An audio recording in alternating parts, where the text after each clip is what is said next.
everywhere. I struggle with my kids too. Yes. So, like I was telling, my eldest one was picked up by a music album.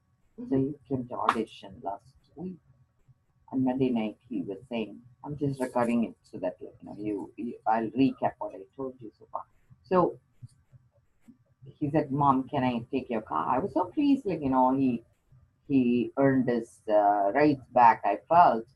I said, I gave him a rule. I said, "Stay in the town. You can go out." He says, "I want to eat dinner." I said, "Okay."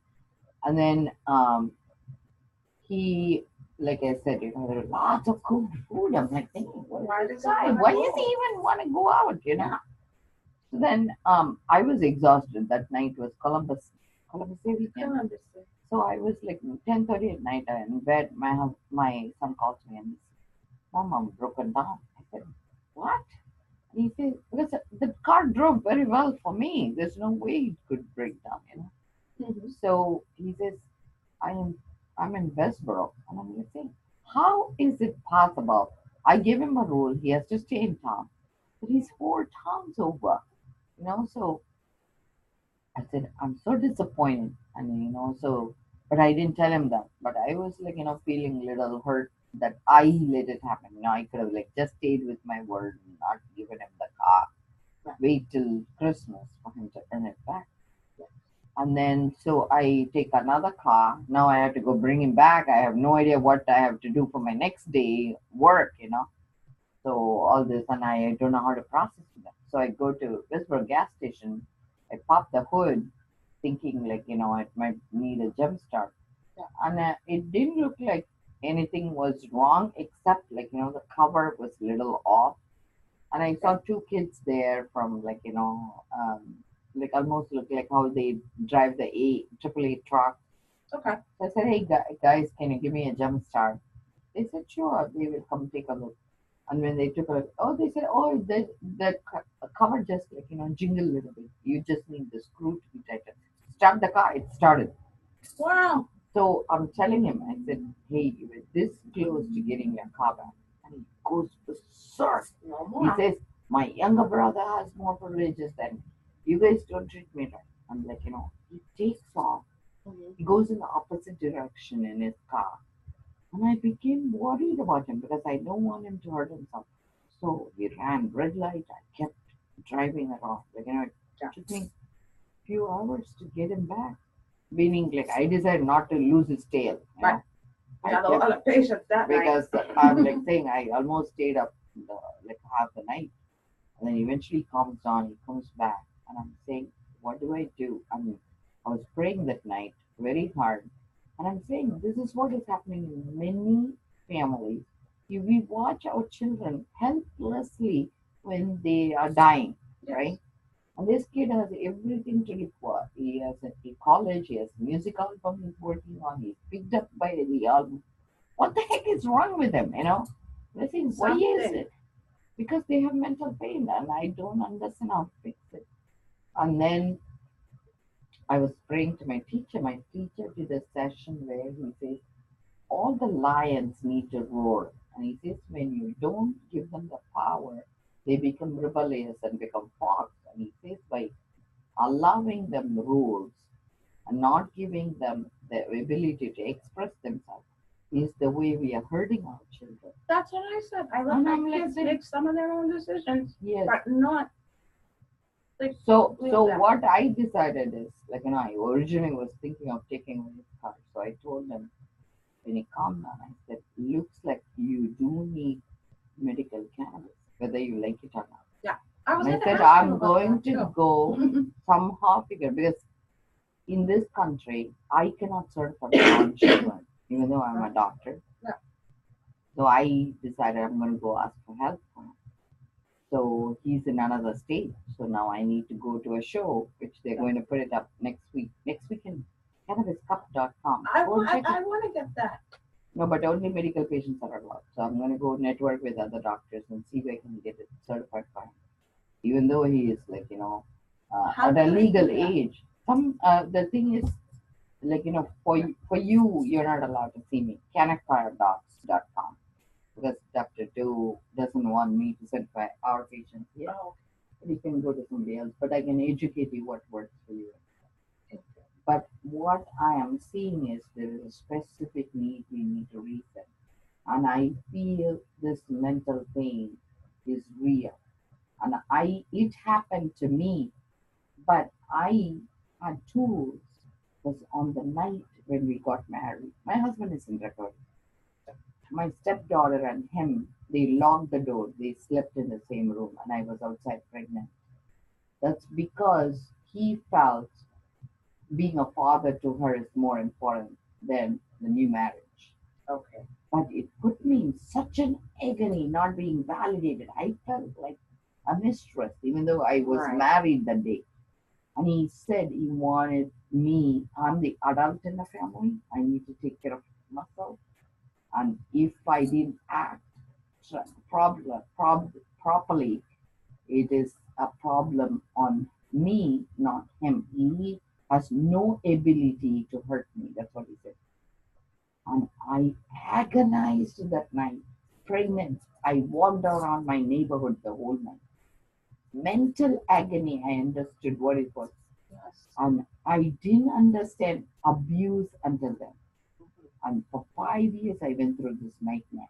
The day I got married, I knew I made a mistake. Yeah. Next day, I bawled my eyes. I was a doctor by then. Yeah. In the VA hospital. I was crying. The person there said, "Is your boyfriend abusing you?" I felt like saying, "Yes, go arrest him." There is no physical evidence of violence, but mentally he was very violent. This is what mental abuse is. And they break you down in such a way you feel you're nothing but a piece of shit. Yes. And that's what happened to me. In 5 years, I was shown I was exactly a useless piece of shit. And when I asked him, looking in his eyes, I said, "Why do you intimidate me?" He says, "Honey, I have no power to intimidate you." And that's when I realized how stupid I was. I respected him so much. Yes, you let it get on ya. You let it get on ya. And you know what he said to me? "Half of what you make is mine. Shut up and pay me." And I was telling him, "I'm gonna call the cops on you." He called the cops first, and they told me if I knock on my door, I am the abuser. He was the victim that night. I didn't home. I'm pregnant with my third one. When I called my mother-in-law, I'm gonna put it on record. She said, "Stop getting pregnant," and she hung up on me. She told me, "Don't ever call me complaining about my son." And I called my priest. He said to me, "Because of insurance, I cannot come stay in the temple." I called the church. They said 8 months do rosary, and after I get baptized, they'll think about helping me. And I went to the local AA meeting, and she wrote a number. She says, "Honey, call me. I'll come and pick you up." That's why I started Positive Anonymous 12-step program. Oh, yes. And I wrote my book, Boring Way to Be Just Happy, because when I was in a fellowship in Brigham and Women, my boss, when he heard that, he says, "You're no way coming back to work. He says, you need to be in a domestic violence program." So that's when I asked them, "What is happening?" And they said, "You're being abused." I said, "No, no, no. I'm not a wimp." I said, "I'm not being abused." Yes, you are. And what I realized then was I was in a dysfunctional relationship. I had a power of choice, and my goal is to just reset one guy. Yeah. And my goal became mission resoluteness, which means no matter what, because in meditation I was asking my higher being. Yes. They said, no matter what your situation is, know what is legally right. And judgment is severe, balance it with what is morally fair. My 12th step, I wrote mission statement. Yes. Mission is resoluteness, which is this symbol. Okay. And my goal is to stabilize families. My value is 12 steps to be a spiritual mirror, because I want God to see Him in me. Yes. And I decided this is going to be my program. And in dysfunctional family, I wrote, it's about human rights issue. Okay. You change only one person at a time. Yeah. I decided if I change him, I have achieved my goal. And I changed him. Now here, someone last night he cooked for me. Oh. He was waiting for me. Wonderful. Sunday we went for movie. He really wanted to take me. Yeah. But he couldn't sit next to me because he doesn't like garlic smell. And Oh, he stood up and he stepped back and went on the second seat over. In the past, he would say, I cannot tolerate your stuff. But he said, I have to sit away because I have a problem with garlic. This is how I also treat my sister. okay. So he So he's developed words. different. Very different. Yeah.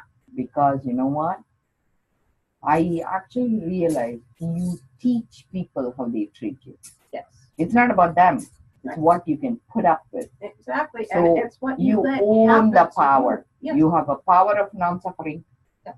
power of owning Yes. what you are. And And protecting.